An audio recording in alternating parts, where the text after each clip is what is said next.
दोस्तों, क्या आप जानते हैं कि नागलोक वास्तव में अस्तित्व में है या यह केवल पौराणिक कथाओं का हिस्सा है? क्या वहां आज भी नाग रहते हैं? यहाँ के रहस्य और पौराणिक कथाएं सदियों से लोगों को रोमांचित करती रही हैं। इन सवालों के जवाब हमेशा से लोगों की जिज्ञासा का विषय रहे हैं। भारत की प्राचीन पौराणिक कथाओं और लोक श्रुतियों में नागलोक का उल्लेख बड़े विस्तार से मिलता है और आज हम आपको उसी रहस्यमय दुनिया में ले जाने वाले हैं। सबसे पहले बात करते हैं वाराणसी की, जिसे काशी भी कहा जाता है। यह नगरी न केवल प्राचीनतम नगरों में गिनी जाती है, बल्कि इसे मोक्षदायिनी भूमि माना जाता है। पवित्र गंगा नदी यहाँ बहती है और स्वयं भगवान शिव का निवास। इसी नगर में नवापुरा नामक एक मोहल्ला है, जहाँ स्थित है नागकूप, जिसे कारकोटा नागी तीर्थ भी कहा जाता है। स्थानीय पौराणिक कथाओं और साधु संतों के अनुसार यह कूप अत्यंत गहरा है और इसकी तह तक अभी तक कोई नहीं पहुंच पाया। कहा जाता है कि इस कूप के भीतर से एक गुप्त मार्ग पाताल लोक और नागलोक तक जाता है। स्थानीय निवासियों और साधुओं का कहना है कि रात के समय इस कूप से अजीब फुफकार और आवाजें सुनाई देती हैं। कुछ लोग मानते हैं कि यहाँ सांप विचरण करते हैं और उनकी आकृति और आकार सामान्य नहीं होते। वहीं कुछ विद्वान कहते हैं कि नागकूप का रहस्य केवल नाम भर का है और इसे लेकर पौराणिक कथाओं ने रहस्य और अलौकिक का रूप दे दिया। यह अनुमान लगाया जाता है कि शायद प्राचीन काल में यह स्थल भूगर्भीय दृष्टि से महत्वपूर्ण था और स्थानीय लोग इसे नागलोक से जोड़कर देखते थे। मध्य भारत के सतपुड़ा के जंगलों में भी नागलोक से जुड़े कई रहस्यमय स्थल और गुफाएं पाई जाती हैं। स्थानीय आदिवासी जनश्रुतियों के अनुसार इन गुफाओं में नागवंशीय संरक्षक या साधक रहते हैं, जो किसी भी अनधिकृत व्यक्ति को वापस लौटने नहीं देते।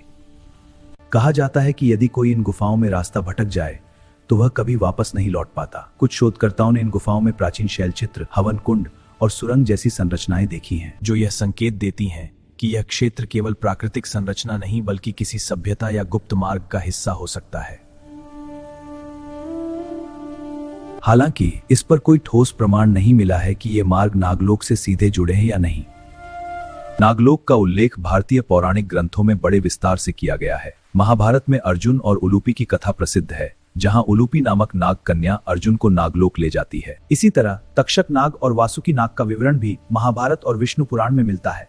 पुराणों के अनुसार नागलोक में रहने वाले नाग अत्यंत तेजस्वी, ज्ञानवान और तपस्वी थे। उनकी आयु बहुत लंबी होती थी और वे इच्छानुसार अपना रूप बदल सकते थे। यह संकेत देता है कि नाग कोई साधारण जीव नहीं बल्कि एक विकसित प्रजाति थी, जो भौतिक और आध्यात्मिक दोनों दृष्टि से विशेष थी। नागलोक को केवल भौतिक स्थान के रूप में नहीं देखा जाता। कई संत और साधक मानते हैं कि यह एक अलग आयाम या डायमेंशन है, जिसे केवल योग्य साधक ही देख सकते हैं।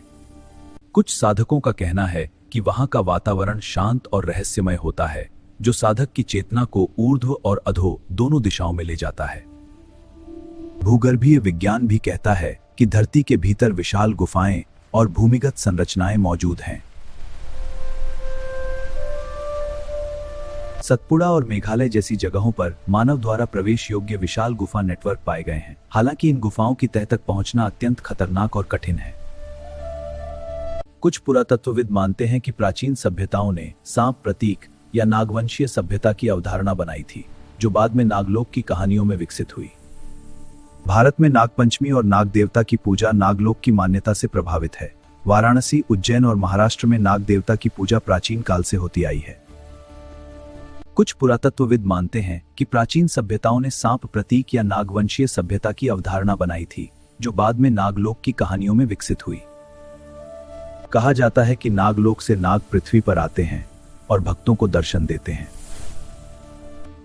इस पूजा और आस्था से यह स्पष्ट होता है कि नाग और नागलोक को केवल पौराणिक कहानी नहीं बल्कि आध्यात्मिक और सांस्कृतिक दृष्टि से भी अत्यंत महत्व दिया गया।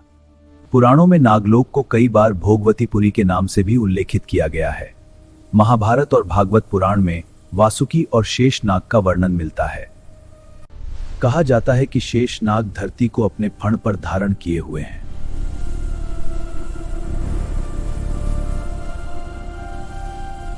कुछ धर्मशास्त्रियों का मानना है कि यह केवल प्रतीकात्मक नहीं बल्कि वास्तविक भूगर्भीय संरचना या सभ्यता का संकेत भी हो सकता है।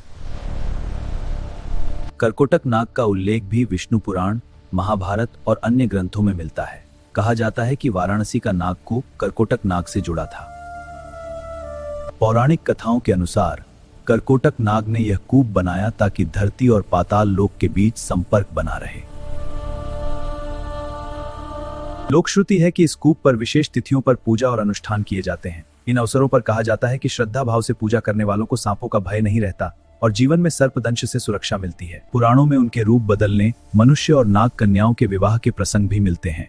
इसी वजह से कहा जाता है कि प्राचीन काल में नागवंश ने भौतिक और आध्यात्मिक सभ्यता विकसित की थी। साधना और तंत्र दृष्टि से नागलोक महत्वपूर्ण है। कुंडलिनी शक्ति का प्रतीक माना गया नाग साधकों को अलौकिक ज्ञान और शक्ति देने में सक्षम है। कहा जाता है कि जब कुंडलिनी जागृत होती है तो साधक नागलोक की ज्ञान परंपरा का अनुभव करता है।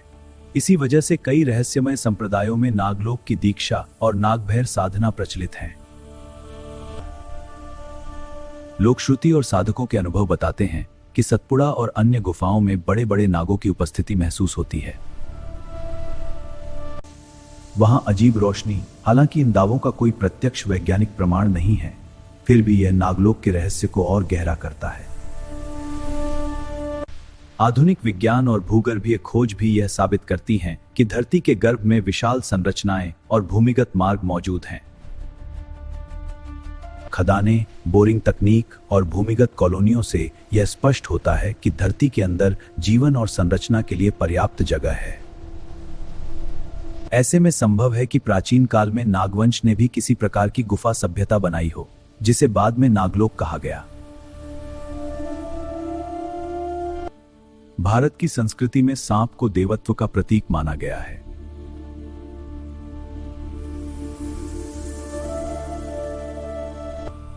शिव के गले में वासुकी नाग, विष्णु की शैया पर शेष नाग और गणेश के अंगों पर लिपटे नाग सभी यह दिखाते हैं कि सांप से जुड़ा आध्यात्मिक पक्ष भी अत्यंत गहरा है।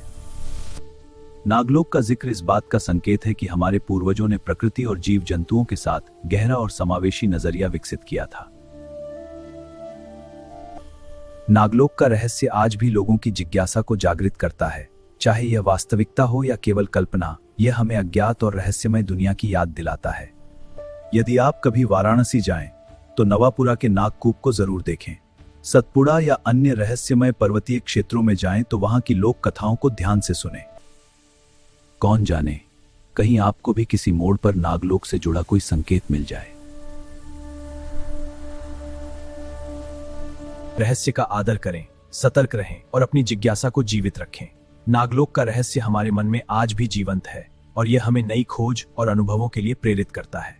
यह केवल एक पौराणिक कथा नहीं, बल्कि हमारी संस्कृति, आस्था और आध्यात्मिक ज्ञान का प्रतीक भी है। हर हर महादेव। ऐसी ही दिव्य और भक्ति से भरी कहानियों के लिए हमारे चैनल डिवाइन टर्बो टेल्स को लाइक, शेयर और सब्सक्राइब करना न भूलें। धन्यवाद।